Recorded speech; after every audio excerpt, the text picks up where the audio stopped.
Demon hunters, warring gods, and forgotten worlds await with T&M Comics. Click the links below to enter their fantastical realm. Hi, I'm Diva from Musical Hell, and I know the score.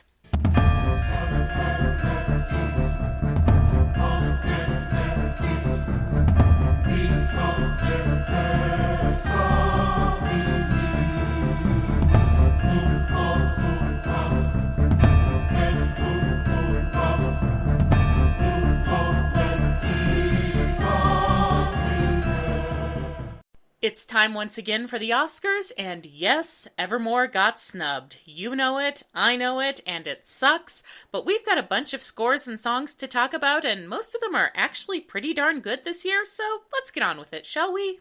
There'll be spectacle, there'll be fantasy, there'll be daring do and stuff like you would never see. I'm rather pleased with this year's group of nominees. 3 of them in particular come from franchises or directors who are notably effective at incorporating music into their stories. John Williams' work for Star Wars needs no introduction at this point, and he continues to add to its richness and depth with The Last Jedi. Most of the iconic themes make an appearance, often in surprising ways, as befits a film that deconstructs and re-examines many of the franchise's established concepts, along with some amazing new music. I especially like the theme for Rose Tico, a sweet, flowing melody as kind and tender as the character it represents.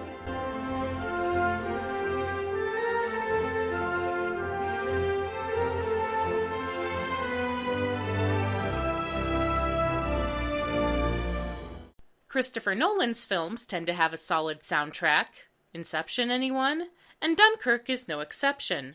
For the World War II drama, Hans Zimmer has created a tense, atmospheric tone painting, replete with the sounds of battle and machinery. There is a perpetual sense of anxiety and racing against time throughout the score, as the success of the Dunkirk evacuation hangs by the thinnest of threads.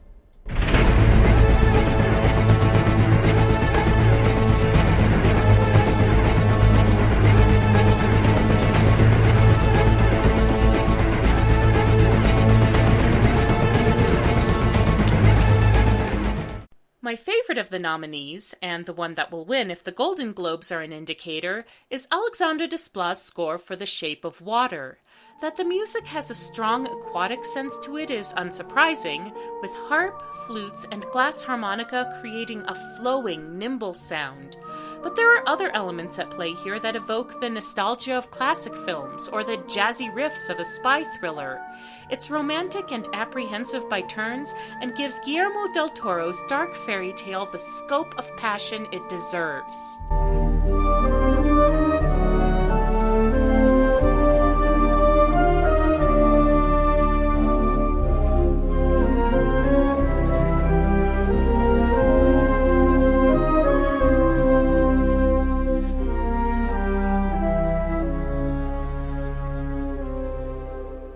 Speaking of passion, Carter Burwell's folk rock sound for 3 Billboards Outside Ebbing, Missouri is ripe with it.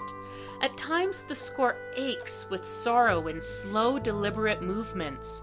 At others, the guitars and piano form a grim, rustic sound that's absolutely chilling.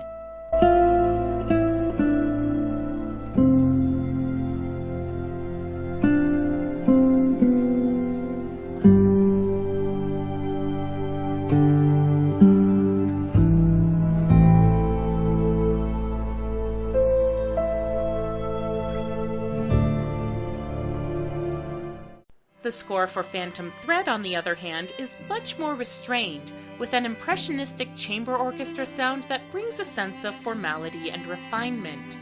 The layered motifs and gradually building chords grow increasingly complex as the music progresses, and swift, high violins evoke images of sewing and needlecraft.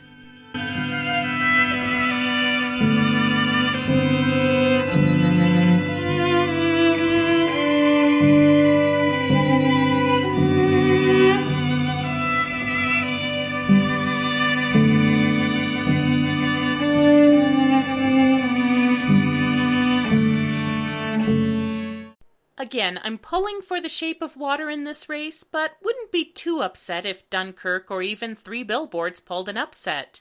Last Jedi has some excellent music, but I'm not seeing this being a John Williams year. Maybe when episode 9 comes out. Yeah, we're gonna be a movie Starring everybody and me. Last year's winners, Pasek and Paul, are once again nominated for a song that isn't in fact the best song in its movie. Don't get me wrong, I like This Is Me and it's my current Fuck the Naysayers jam, but I think Tightrope and The Other Side are more interesting musically. Still, This Is Me is The Greatest Showman's vision statement, so I can see why it gets the pick here.